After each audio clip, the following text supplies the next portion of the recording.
Untuk materi selanjutnya adalah materi tentang administrasi dan keuangan yang akan disampaikan oleh Sekretaris dan Bendahara Himaprodhi PBSI kepada Kak Erwin dan Kak Ana. Persilahkan.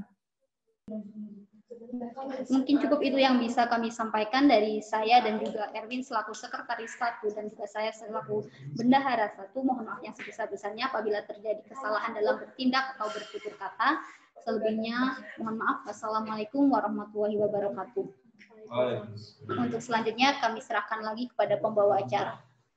Kemudian, mari kita lanjutkan pada materi keempat, yaitu tentang teknik persidangan yang akan disampaikan oleh Kak Ade Safri Fitria dan akan dimoderatori oleh Kak Rosalia kembali. Namun, saya akan membacakan sekilas CV dari moderator kita kali ini.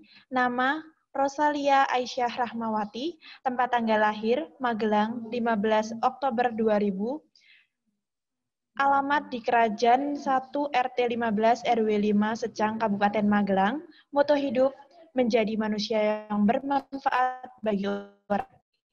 Saat ini Kak Rosa sedang menempuh pendidikan di Untidar dalam prodi Pendidikan Bahasa dan Sastra Indonesia dan sekaligus menjabat sebagai Sekretaris 1 di Himaprodhi PBSI. Kepada moderator dipersilahkan untuk memandu jalannya acara. Terima kasih kepada pembawa acara atas kesempatan yang telah diberikan kepada saya. Kepada teman-teman, jangan lupa untuk memperhatikan dan mencatat poin-poin pentingnya ya. Walaupun panas-panas dan ngantuk-ngantuk gini, tapi nggak apa-apa nih, kita harus tetap semangat dan produktif. Nah, tidak usah bertele-tele, langsung saja kita masuk ke pemateri yang terakhir, yaitu dari Ketua DPM FKIP kita dengan materi teknik persidangan. Nah, kepada Mbak Ade Safri Fitria, apakah sudah mendengar suara saya, Mbak? Iya, dengar. Baik, Mbak, sebelum materi akan berlangsung, saya akan membacakan CV dari Mbak Ade dulu. Yang pertama, nama Mbak Ade Safri Fitria, tempat tanggal lahir Brebes 30 Mei 1999, alamatnya di Jalan Lingkar Bayur, Dukuh Turi, RT 7, RW 6, Kecamatan Bumiayu, Kabupaten Brebes, Provinsi Jawa Tengah. Saat ini Mbak Ade menempuh studi di S1 Pendidikan Bahasa Indonesia, Fakultas Keguruan dan Ilmu Pendidikan, Universitas Tidar, dan saat ini sedang menempuh di semester 7. Nah, riwayat pendidikan di SD Negeri Dukuh Turi 3, SMP Negeri 1 Bumiayu, SMA Negeri 1 Bumiayu, dan saat ini di Universitas Tidar.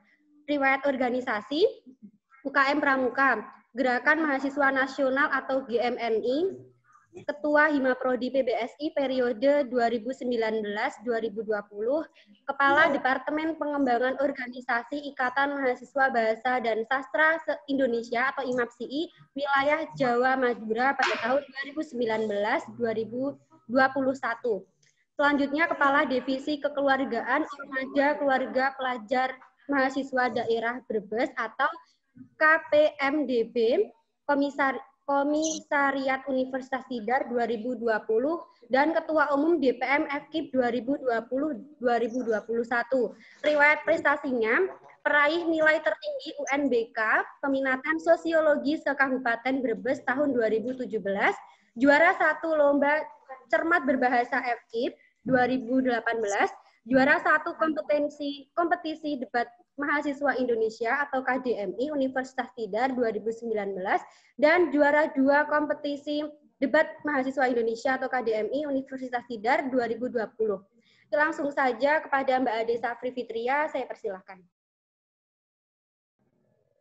Baik, terima kasih atas kesempatan yang diberikan teman-teman Himaprodhi PBSI. Sebelumnya saya mohon maaf atas nama pribadi atas keterlambatan dan mungkin nanti akan ada sedikit suara-suara backsound motor ya, karena saya wifi-an di luar guys, di tengah jalan.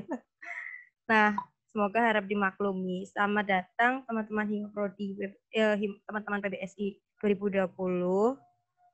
Seperti yang sudah disampaikan oleh moderator, rasanya tidak perlu diulang untuk perkenalan.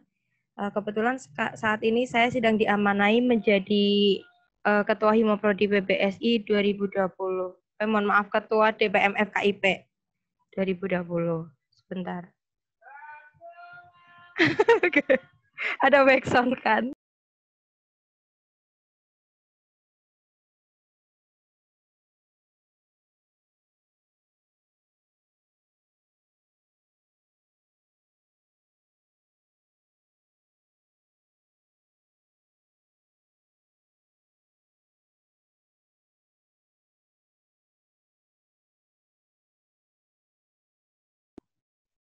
Oke, lanjut.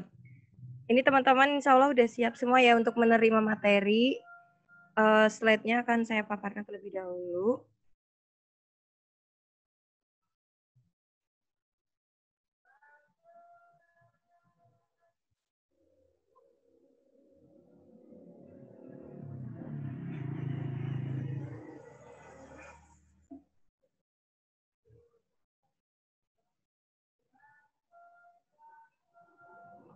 Nah, ini udah kelihatan kan ya teman-teman screen-nya, Mbak Moderator?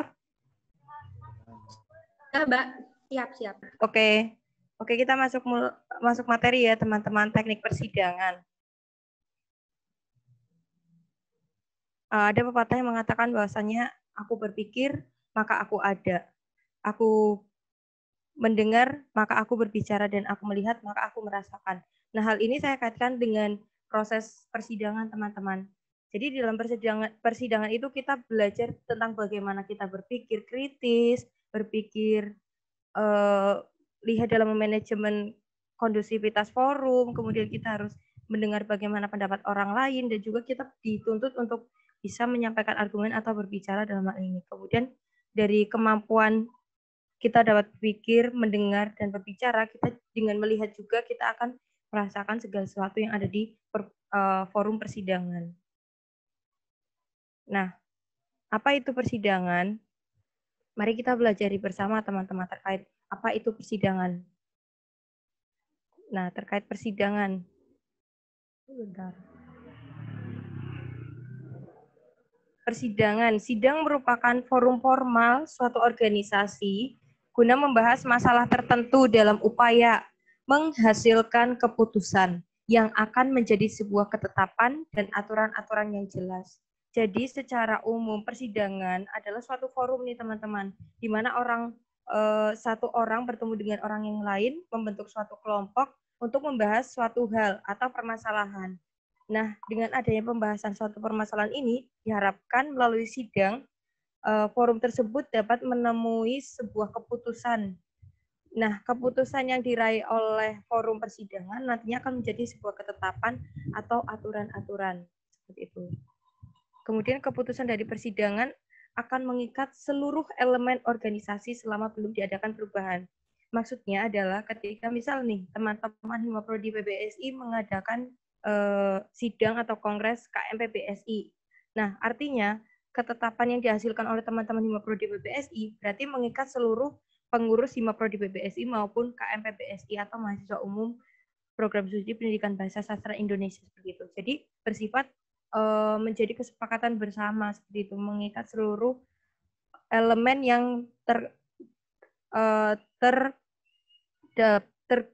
maksudnya mengikat seluruh elemen yang ada di dalam suatu forum persidangan. Kemudian poin yang ketiga, keputusan dari sebuah persidangan bersifat final, teman-teman. Jadi artinya final ini berlaku bagi pihak yang setuju maupun tidak setuju hadir atau tidak hadir dalam persidangan. Misal kita mengadakan persidangan Kongres KMFKIP nih. Nah, Kongres KMFKIP misal dihadiri hanya oleh 4 himpunan. Nah, artinya keputusan yang telah disepakati dalam Kongres KMFKIP ini harus disepakati oleh 5 himpunan, meskipun ada salah satu himpunan yang tidak hadir, seperti itu. Jadi bersifat mengikat seluruh elemen dan memiliki sifat yang kedua yaitu final atau berlaku bagi seluruh pihak baik yang setuju maupun tidak setuju, hadir maupun tidak hadir, seperti itu.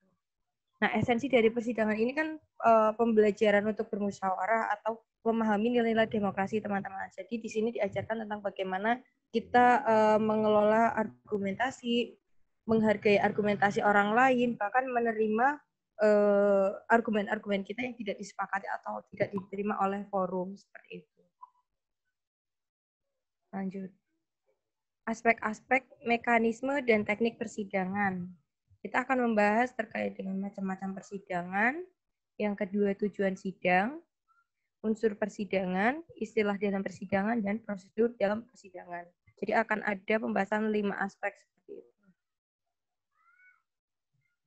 Sidang apa saja yang kawan-kawan ketahui? Nah, untuk mendalami tentang jenis-jenis persidangan, kita juga akan membahas di forum ini, teman-teman, atau di sesi ini. Baik, yang pertama macam-macam persidangan. Nah, terkait macam-macam persidangan, itu ada 3 jenis macam-macam persidangan, teman-teman. Yang pertama, sidang pleno. Yang kedua, ada sidang komisi. Dan yang ketiga, ada sidang paripurna. Mari kita kupas satu persatu. Nah, yang pertama, sidang pleno.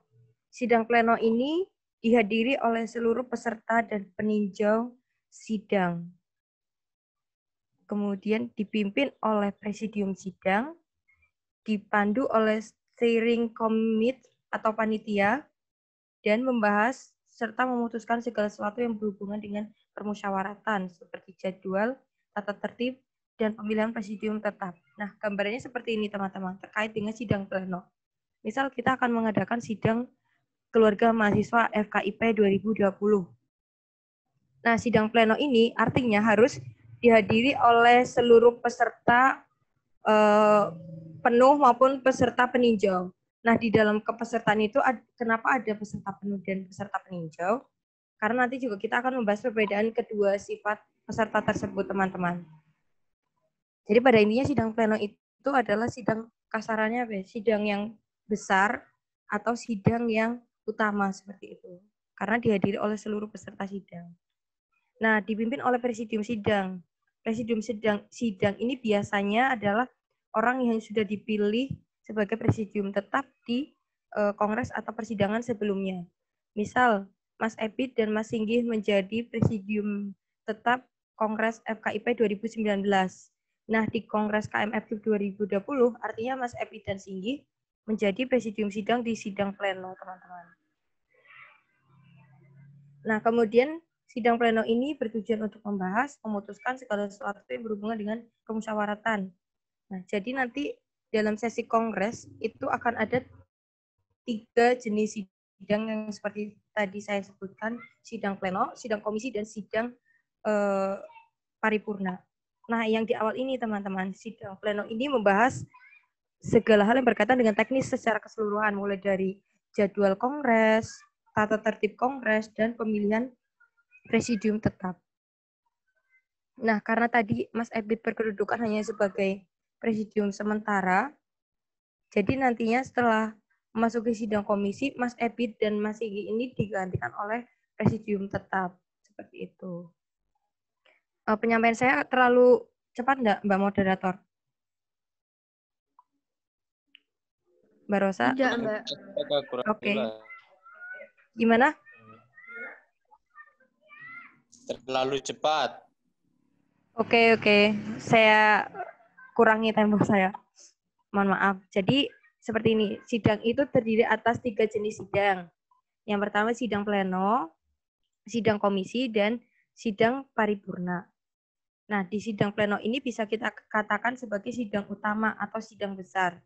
Karena di dalamnya harus dihadiri oleh seluruh peserta, baik itu peserta penuh maupun peserta peninjau. Seperti itu. Nah, sidang pleno ini dipimpin oleh presidium sidang sementara. Presidium sementara adalah orang yang terpilih sebagai presidium tetap di kongres sebelumnya. Misal, kita akan mengadakan kongres KMFKIP 2020. Nah, yang menjadi presidium di sidang pleno ini adalah orang yang terpilih sebagai presidium di 2019. Nah, tujuannya adalah untuk membahas jadwal, tata tertib, dan pemilihan presidium sidang tetap. Seperti itu. Untuk sidang pleno, apakah bisa dipahami, teman-teman?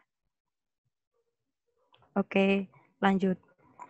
Yang kedua adalah sidang komisi. Nah, sidang komisi ini katakanlah inti dari persidangan seperti itu. karena sesuai dengan esensi, sidang adalah suatu forum yang membahas suatu permasalahan, maka sidang komisi lah yang menjadi inti atau paru-paru dari sebuah persidangan.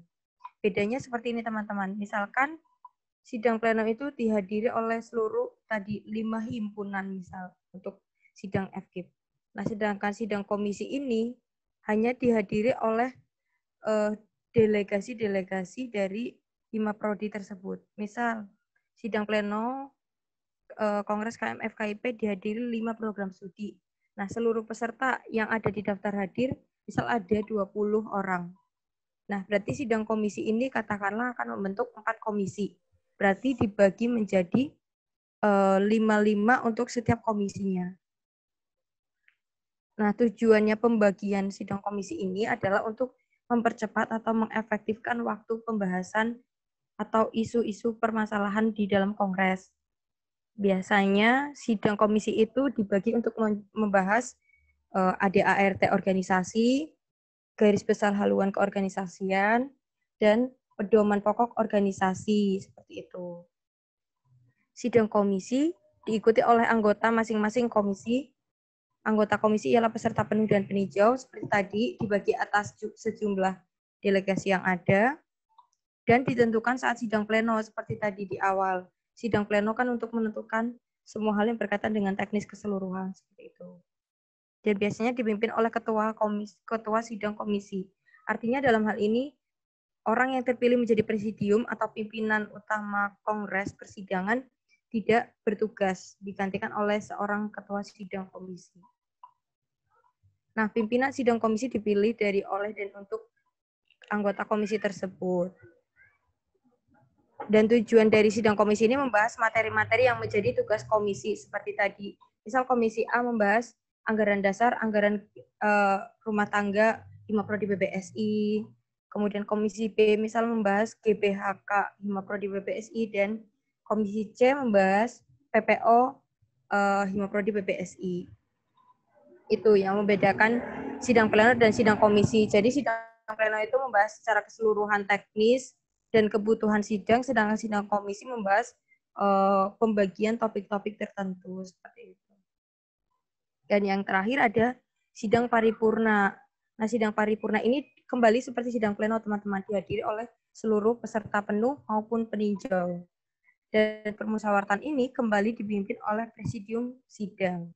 Sidang ini bertujuan untuk mengesahkan segala ketetapan dan keputusan yang berhubungan dengan permusyawaratan. Teman-teman juga pasti sering dengarkan DPR mengadakan sidang paripurna, sidang ini gitu. Nah, yang sering terdengar adalah kan sidang paripurna. Karena biasanya sidang paripurna itu yang lebih dipublikasikan. Karena sidang paripurna itu benar-benar hanya membahas kesepakatan-kesepakatan yang sudah dirumuskan di sidang-sidang sebelumnya gitu. Seperti itu. Kemudian kita lanjut ke tujuan pokok dari sidang. Seperti tadi yang sudah saya sampaikan, yang pertama ada menyampaikan dan atau menerima informasi mengenai suatu pokok persoalan atau masalah. Yang kedua, memecahkan atau menyelesaikan suatu pokok masalah yang dihadapi. 3, mengambil suatu atau beberapa keputusan tentang suatu masalah yang dihadapi. Nah, jadi pada intinya sidang itu tidak jauh berbeda dengan forum-forum musyawarah lainnya sih, teman-teman. Kurang lebih kita menyampaikan argumentasi, menerima argumentasi, mencari solusi, seperti itu. Kita lanjut. Ini ada unsur-unsur persidangan. Di dalam unsur-unsur persidangan, kita harus melengkapi beberapa komponen. Seperti diantaranya 1, presidium sidang, sekretaris atau notulis, dan peserta atau anggota. Yang kedua, masalah atau topik yang hendak dibahas. Yang ketiga, rencana atau tujuan agenda sidang. 4, tata tertib sidang. 5, sanksi. 6, sarana dan prasarana. Nah, presidium sidang ini di dalam suatu kongres harusnya terdiri atas 3 pimpinan sidang, teman-teman. Presidium 1 biasanya menjadi presidium utama atau pimpinan utama persidangan. Presidium 2 biasanya menjadi notulen atau pembantu presidium 1. Mohon maaf, itu untuk presidium 2 biasanya untuk membantu presidium 1 untuk mengendalikan forum, dan yang presidium 3 adalah orang yang menjadi notulen persidangan atau sekretaris persidangan. Sedangkan kepesertaan seperti tadi, terdiri atas peserta penuh dan peserta peninjau. Kemudian untuk yang kedua, jelas kita akan mengadakan sidang apabila kita akan membahas suatu permasalahan atau topik. Kalau kita nggak punya topik atau nggak punya masalah, ya wis nggak usah sidang gitu loh. Nah, yang tiga, rencana atau tujuan. Seperti tadi berkaitan dengan topik atau permasalahan. Untuk tata tertib persidangan, itu biasanya hal-hal normatif yang mengikat seluruh peserta maupun presidium persidangan. Misal, tata tertib itu mengatur tentang bagaimana etika menyampaikan pendapat atau menyampaikan interupsi, seperti itu. Untuk sanksi, ya seperti sanksi pada umumnya, sanksi merupakan bentuk konsekuensi terhadap suatu pelanggaran yang dilakukan oleh seseorang atau sekelompok tertentu. Kemudian ada sarana dan prasarana, teman-teman. Nah, seperti DPR maupun organisasi kemahasiswaan atau ya kelompok apapun itu, organisasi apapun itu, ketika ingin mengadakan suatu forum atau permusyawarahan, jelas membutuhkan suatu tempat atau ruang seperti itu.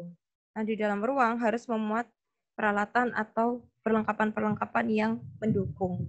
Nah, di dalam persidangan atau kongres, biasanya forum tersebut membutuhkan yang pertama, seperti tadi, ruang sidang.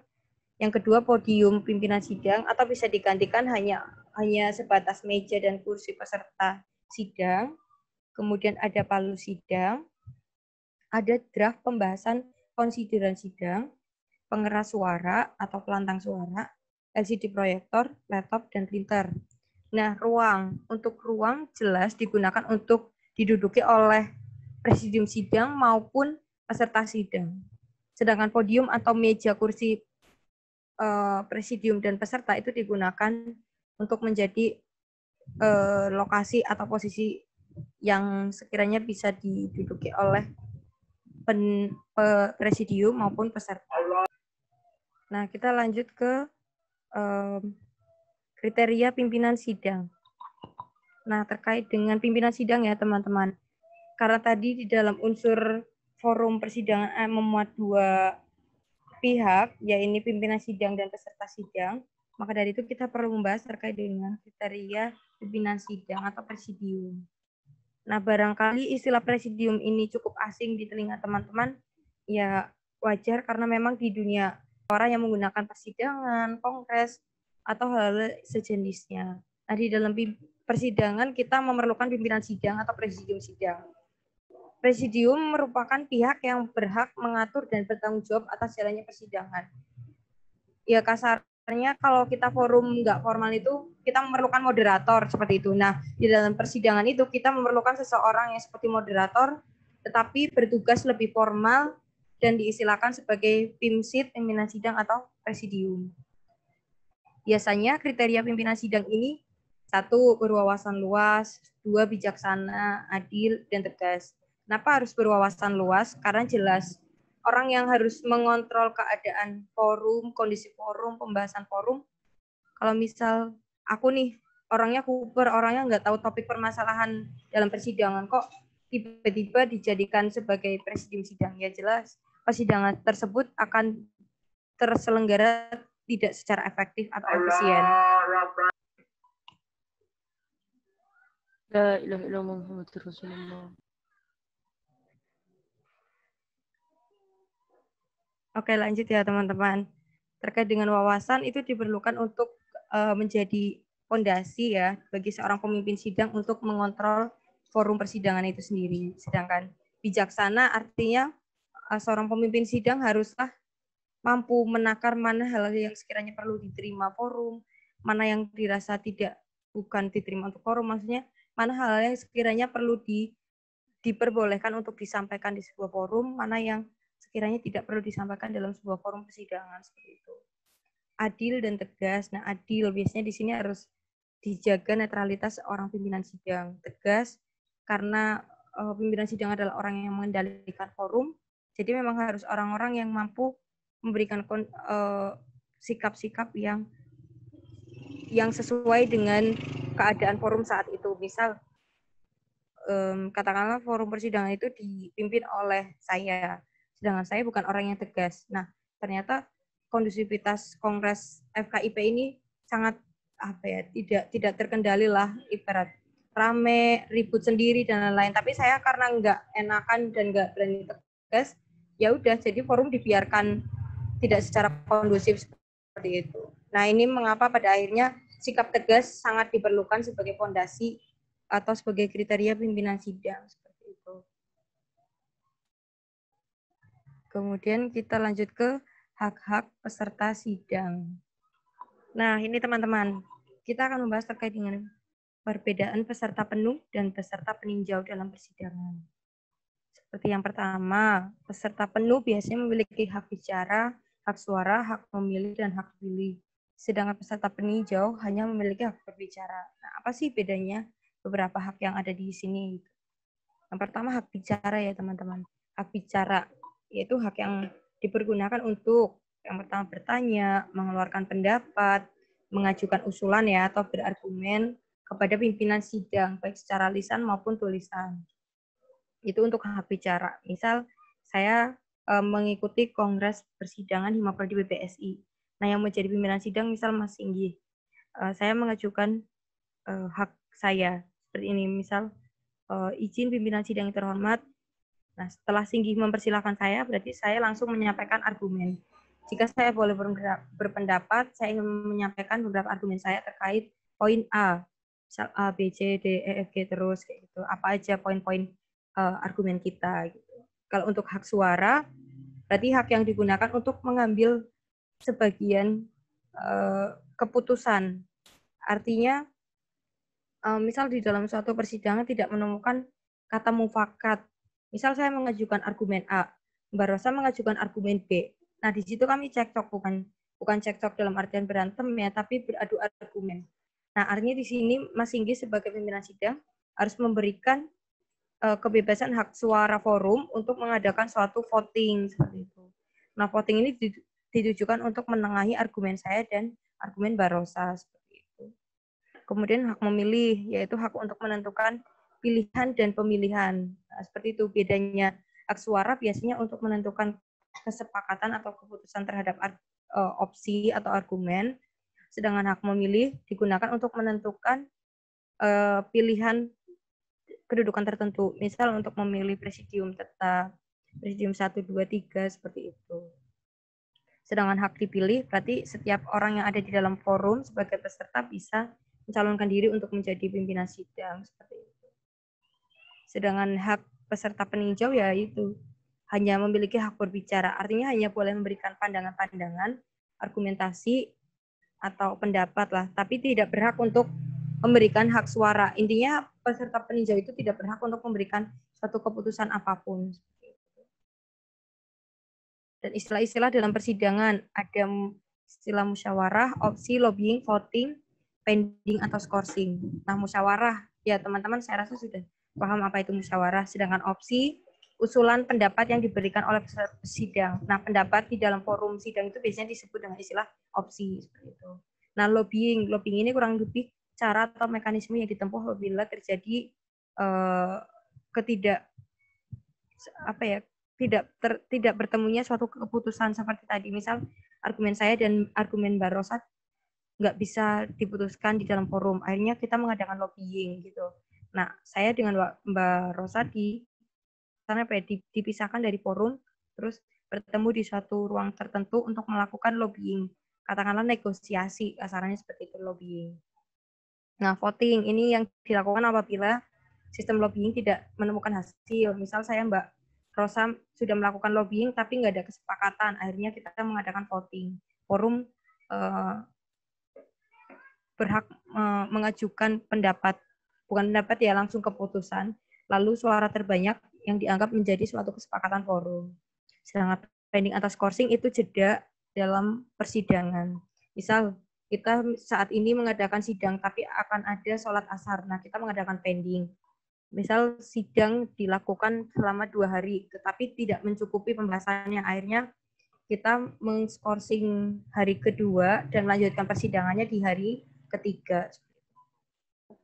Ada deadlock. Mohon maaf Mbak Ade, ini dikarenakan waktunya sudah hampir habis, bisa dipercepat nggak Mbak? Mohon maaf Mbak. Oke. Iya, siap-siap. Ada deadlock, walkout, quorum, peninjauan kembali, dan interupsi. Yang terpenting di sini sih deadlock, walkout, dan quorum ya. Kalau untuk deadlock itu kondisi kayak tadi, keluar dari estimasi waktu atau udah lepas dari waktu deadline. Walkout itu intinya suatu pihak yang menyatakan keluar dari forum persidangan dan tidak menyepakati keputusan apapun.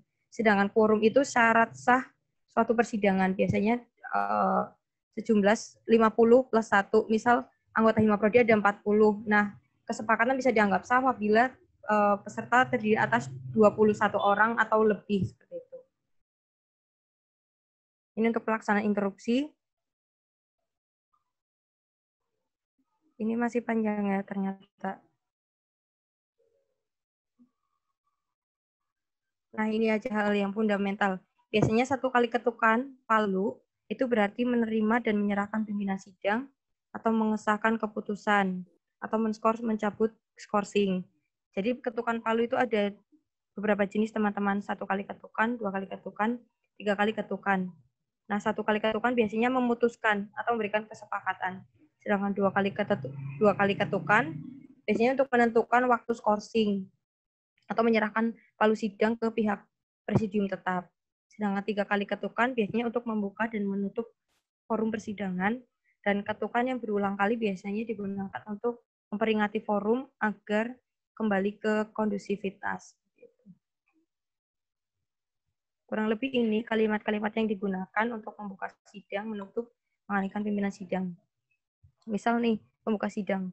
Apakah sidang pada hari ini tentang Kongres KMFKIP bisa dimulai dengan mengucap Bismillahirrahmanirrahim, sidang pleno saya nyatakan dibuka. Nah, karena dibuka berarti ketukan palu 3 kali. Tok, tok, tok. Seperti itu. Sedangkan, yaitu contoh-contoh lain bisa nanti teman-teman pelajari di talindia yang dibagikan oleh panitia sekiranya.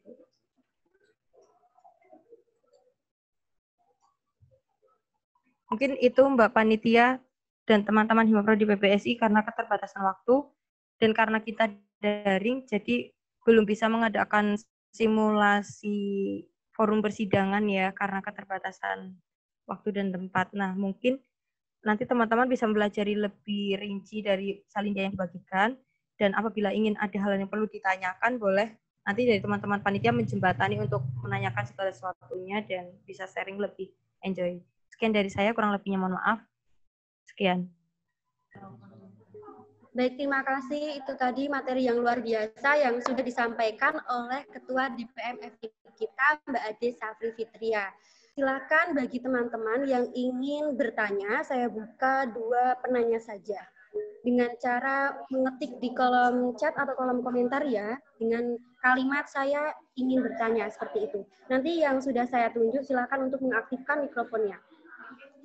Silakan teman-teman yang tidak bertanya.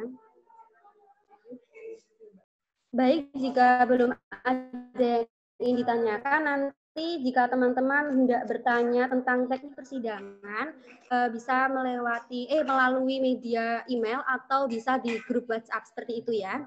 Nah, berhubung materinya sudah selesai, kesimpulan dari materi tentang teknik persidangan, yaitu sidang merupakan forum formal suatu organisasi untuk membahas masalah tertentu dalam upaya menghasilkan keputusan. Nah, macam-macam persidangan ada sidang pleno, sidang komisi, dan sidang paripurna. Dalam melaksanakan persidangan ada aspek-aspek mekanisme dan teknik-teknik tertentu yang harus diperhatikan dan dilaksanakan agar persidangan dapat terlaksana dengan baik. Seperti itu. Nah, sekian. Terima kasih kepada Mbak Ade selaku pemateri yang sudah menyampaikan banyak sekali informasi dan semoga dapat bermanfaat bagi kita semua. Nah, saya selaku moderator mohon maaf apabila ada tutur kata yang tidak berkenan di hati kalian semua. Wassalamualaikum warahmatullahi wabarakatuh. Selanjutnya saya kembalikan kepada pembawa acara. Waalaikumsalam warahmatullahi wabarakatuh.